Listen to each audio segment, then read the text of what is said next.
할렐루야. 여러분 기도해 주신 덕분에 쉼과 회복의 시간을 잘 가졌습니다. 이게 뭐 단기간 안에 빨리 좋아지진 않더라고요.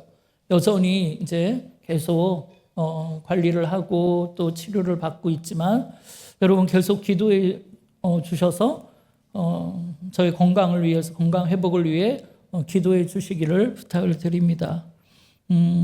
그동안 말씀 전해주신 우리 목사님들, 또 담임 목사가 없어도 변함없이 예배의 자리, 사역의 자리를 지키며 온 힘을 쏟으신 우리 장로님들, 또 모든 교우들께 정말 마음 깊이 감사를 드립니다. 여러분, 이 7월달, 8월달은 선교 훈련과 신앙 훈련과 선교의 계절이라고 불러요. 그래서 교회 학교에서는 성경학교나 수련회를 열기도 하고요. 우리 어른들 같으면 8월 중순에 있는 사랑의 동산 영성 수련회에 참여해서 십자가의 은혜를 체험하지 못하신 분들, 체험은 했으나 그걸 다시 회복하고 싶으신 분들, 그런 분들이 꼭 참여하셔서 그런 신앙 수련을 하는 기회가 되시기를 바랍니다. 그러면서 또 한편으로는 해외 선교, 국내 단기 선교를 통해 우리의 존재 목적, 우리 교회의 존재 목적을 다시 한번 확인하는 그런 선교의 계절이기도 합니다. 여러분 특별히 국내 선교에 좀 더 관심을 가져주시기를 부탁드려요. 이번에 우리는 충남 보령의 남포면이라는 일대, 남포면을 전도하러 가려고 그래요. 일정이 7월 30일 화요일부터 8월 2일 금요일까지 화수목금 3박 4일인데요. 먼저는 우리는 매일매일 아침마다 땅 밟기 축복 기도를 남포면 일대를 다니면서 축복 기도를 하고 거리 청소도 하고 그렇게 기도하며 아침마다 다닐 겁니다. 또 저녁에는 지역 복음화를 위해 뜨거운 중보 기도회가 있고요. 동네 어르신들을 초대해가지고 마을 잔치도 열어드려야 되고요.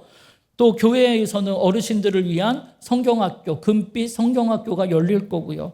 한방, 이열, 미용봉사, 사진 찍어드리는 봉사, 그 외에 여러 가지 봉사활동이 있고요. 또 중간 제일 중요한 수요일 저녁에는 그 지역 교회가 다 함께 모여서 지난 에베네셀 기도회 때 우리에게 큰 은혜를 주셨던 소유정 전도사님 모시고 전도 부흥 집회를 열 거예요. 그리고 제일 중요한 노방 전도를 가가호 가게마다 거리마다 한번 쫙 복음을 전하며 다닐 거예요. 여러분 이런 여러 가지 선교 활동을 하는 데에는 누가 필요하죠? 봉사자들이 필요해요. 선교 헌신자들이. 여러분 우리가 십자가의 은혜로 거듭난 삶을 살아가는 존재 목적, 존재 이유가 무엇입니까? 내가 받은 하나님의 은혜, 하나님의 사랑 누군가에게 전하는 것 아니겠습니까? 그럴 때 우리는 세상을 살아가는 가치가 있는 것이고 그럴 때 우리 안에 진정한 감사와 기쁨이 충만한 것 아니겠습니까? 그런데 여러분 제가 듣기로 어제까지 이 국내 농촌 선교에 신청하신 분이 딱 한 분이래요. 놀랍지 않습니까? 놀라지도 않으시는 분, 놀라지도 않는 거 봐요 또. 이렇게 사람이 많은데 물론 농촌 선교위원회는 당연히 가시겠지만 그 외에 다른 분 중에 신청하신 분이 딱 한 분이래요.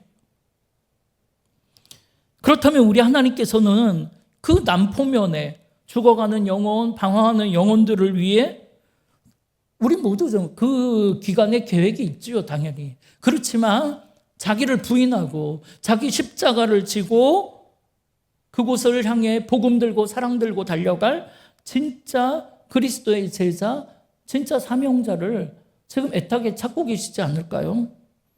물론 3박 4일을 다 내는 건 좀 어려울지 몰라요. 그러면 여러분 제일 중요한 둘째 날, 셋째 날, 수요일, 목요일 이 두 날에 거의 80%의 프로그램을 선교 활동을 다 합니다. 여러분 1박 2일이라도 아니 하루라도 꼭 시간을 내셔서 내가 그 날에는 내가 가서 그 모든 활동에 헌신하겠습니다. 여러분 신청서 좀 쓰시기 바라요. 미리 좀 써서 물론 다 쓰실 생각이시겠지만 미리 좀 써주시면 좀 계획을 잡고 또 팀도 나누고 그래서 준비를 잘 할 수 있을 것 같아요. 여러분 그 남포면에 거점 교회가 되는 남포교회가 우리 기장교회예요. 남포교회 목사님 그 시골에서 그 20, 30가구만을 위해서 매일 외롭게 홀로 그 강단을 지키며 눈물로 기도하고 계세요. 근데 특별히 우리가 요번에 거기 가서 전도활동을, 선교활동을 한다니까 그 목사님 힘이 나셔가지고 고맙다고 우리가 올 때까지 지금 계속 기도하고 계세요. 근데 우리가 좀 많이 가서 그 교회 목사님께 힘을 실어드리면서 정말 그분들에게, 그 지역분들에게 한 번이라도 예수 그리스도를 전해봐야 되는 건 아니겠습니까? 여러분 1박 2일이라도 꼭 참여해 주시기를 꼭 부탁을 드립니다. 그래서 이번 여름이 정말 해외뿐만 아니라 국내에도 선교의 깃발이 올라가는 축복의 계절 되기를 간절히 바랍니다. 여러분 우리는 이렇게 지난 반년을 돌아보며 감사하며 또 주님 베풀어 주신 십자가의 은혜를 기억하는 이 성찬에 참여했습니다. 이렇게 날 향한 하나님의 사랑이라는 건 죽을 수밖에 없는 우리를 구원하시려고 독생자 아들을 화목제물로 보내셔서 십자가에서 죽게 하신 사건이에요. 그런데 여러분 우리는 이걸 하나님의 은혜라고 불러요. 왜 그렇습니까? 그건 우리가 그 사랑을 받을 자격이 있어서 그 사랑을 베푸신 게 아니기 때문입니다. 하나님의 사랑, 십자가의 사랑이란 건 우리가 죄인 되었을 때 이루어진 사랑이에요. 자격으로 말하자면 가장 부족하고 자격 없을 때 우리 하나님이 일방적으로 베푸신 사랑이에요. 그럼 여러분 하나님이 왜 그러셨다고 했습니까? 그거는 우리를 지으신 분이기 때문입니다. 그 하나님이 우리의 아버지가 되시고 우리는 그의 자녀가 되기 때문입니다. 그런 우리를 바라보시는 하나님은 사랑 그 자체이기 때문이죠. 따라서 우리는 그런 십자가의 사랑을 뜨겁게 체험해야 돼요. 그리고 매일 매순간 그런 사랑으로 내 삶이 차고올라 넘쳐야 우리도 그런 사랑을 조금이라도 내 가족, 내 이웃에게 나눠줄 수 있는 법입니다. 그럴 때 우리의 삶은 그리스도의 향기가 되는 것이고 우리를 통해 세상 사람들은, 우리의 가족들은 예수님에 대해 관심을 가지게 되고 예수님을 만나고자 교회로 발걸음을 옮기게 되는 것입니다. 여러분 사도 요한은 이것이야말로 성도들의 삶에 있어서 절대 잊어서는 안 되는 너무나 중요한 모습이라고 말하면서 나에게 그런 사랑의 체험이 없다면, 나에게 그런 사랑의 실천이 없다면 당신의 신앙이라는 것은 거짓 신앙 아니겠느냐 이렇게 이야기를 해요. 그러면서 더 나아가 오늘 본문 17절에 보면 이로써 하나님의 사랑이 우리에게 온전히 이루어진 것은, 다시 말해 우리에게 십자가의 사랑으로 구원이라는 게 이루어진 것은 우리로 인생 마지막 날 심판날에 담대함을 가지게 하려 함이니 주께서 그러하신 것 같이 오늘 우리도 주님처럼 십자가의 사랑을 실천하며 살아야 한다는 거예요.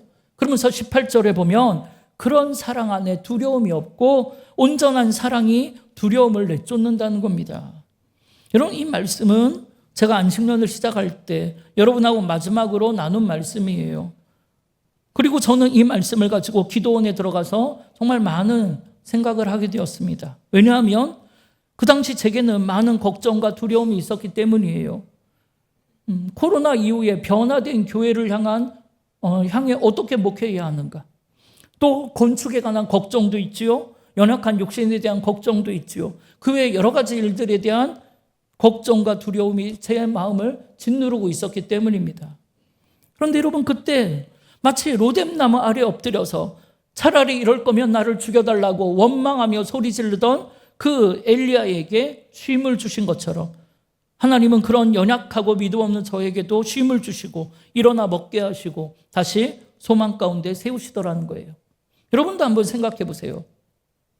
과연 내 마음을 지금 괴롭게 하는 것이 무엇인가? 나를 두렵게 하는 것이 무엇인가? 그럼 많은 사람들이 가지고 있는 괴로움과 두려움이란 건 인간관계의 괴로움이에요. 또 먹고 사는 문제, 자식들 걱정 아닐까요? 한편으로는 건강에 대한 두려움, 죽음에 대한 두려움일 거예요. 이렇게 인생의 마지막이 다가오면 많은 사람들은 과연 내가 죽으면 어떻게 될까?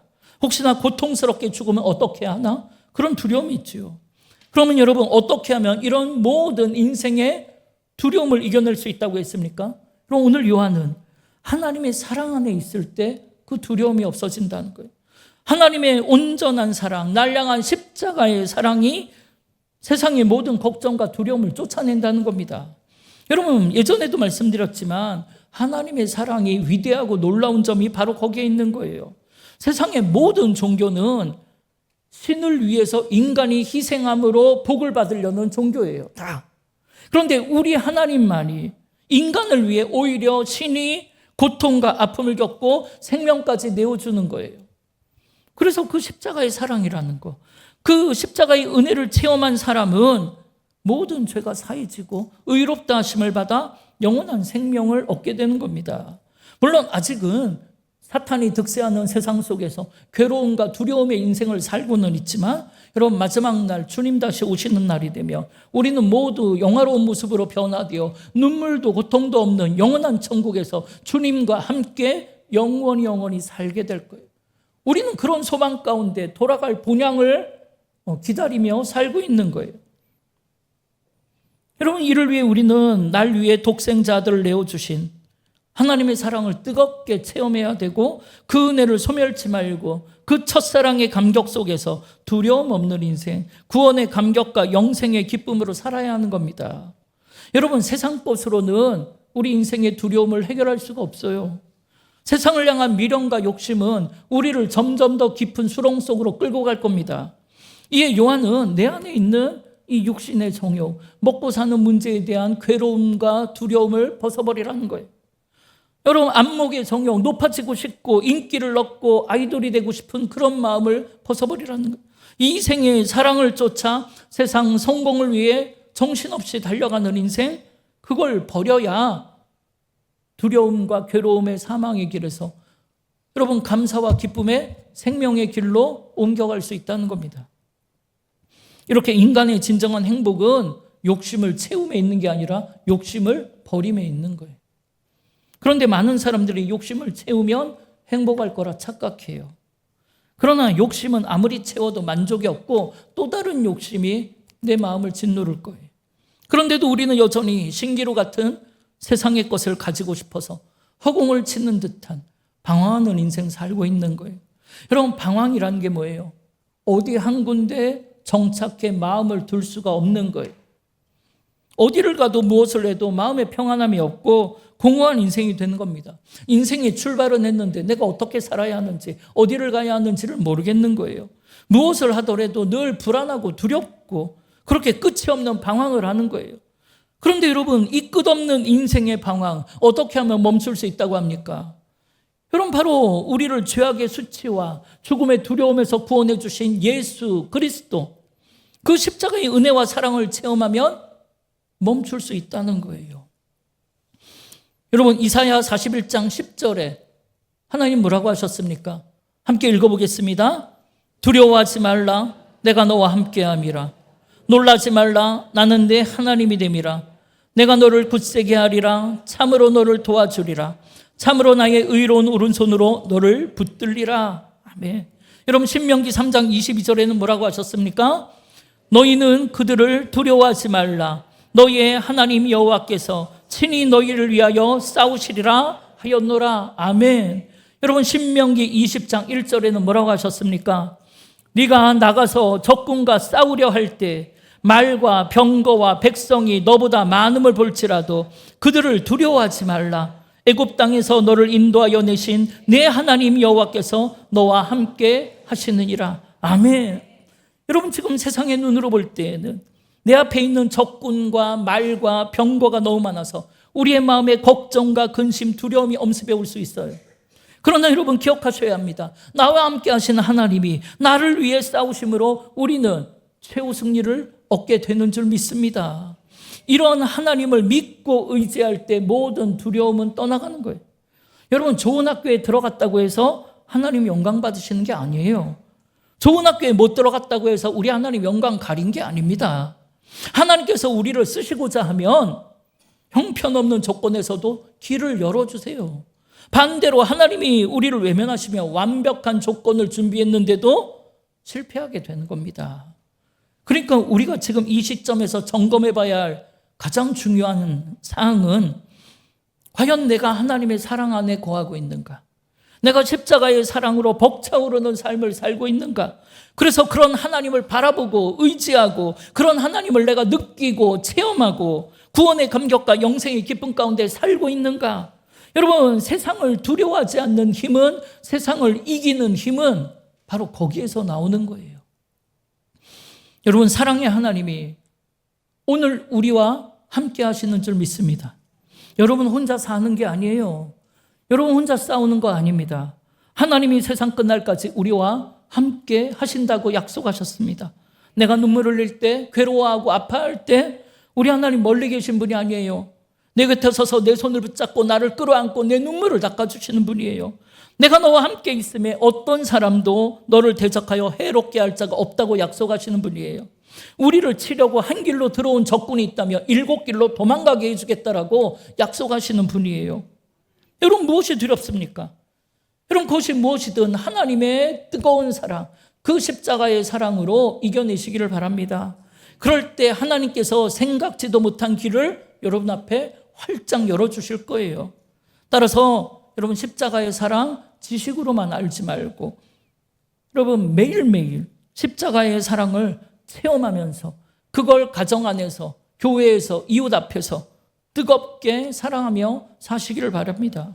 그 은혜를 떠나지 않으려고, 그 사랑의 감동과 설레임을 잊지 않으려고 몸부림을 치며 애를 쓰며 살아야 하는 것입니다.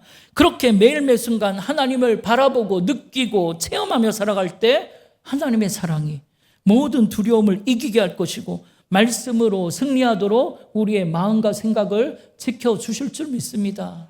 여러분, 이번 한 주간 살아가실 때 여러분 그 하나님의 사랑으로 세상을 이기는 축복의 삶이 되시기를 주님의 이름으로 축원합니다. 이 시간 우리 다 함께 일어나셔서 파송 찬송 드릴 텐데요. 여러분, 이 찬송 여러분 가만 생각해 보세요. 우린 그냥 습관적으로 부르는데 여러분, 이 찬양 너무나 가사가 중요합니다. 살아계신 주, 나의 참된 소망이 되신, 걱정 근심이 전혀 없네. 여러분, 이렇게 살고 싶지 않아요? 이걸 믿음으로 고백하셔야 돼요. 그리고 저문을 나가야 돼요. 사랑의 주, 내 갈 길 인도하신다잖아요. 여러분, 이번 한 주간 이 찬양의 고백대로 살게 되실 줄 믿습니다.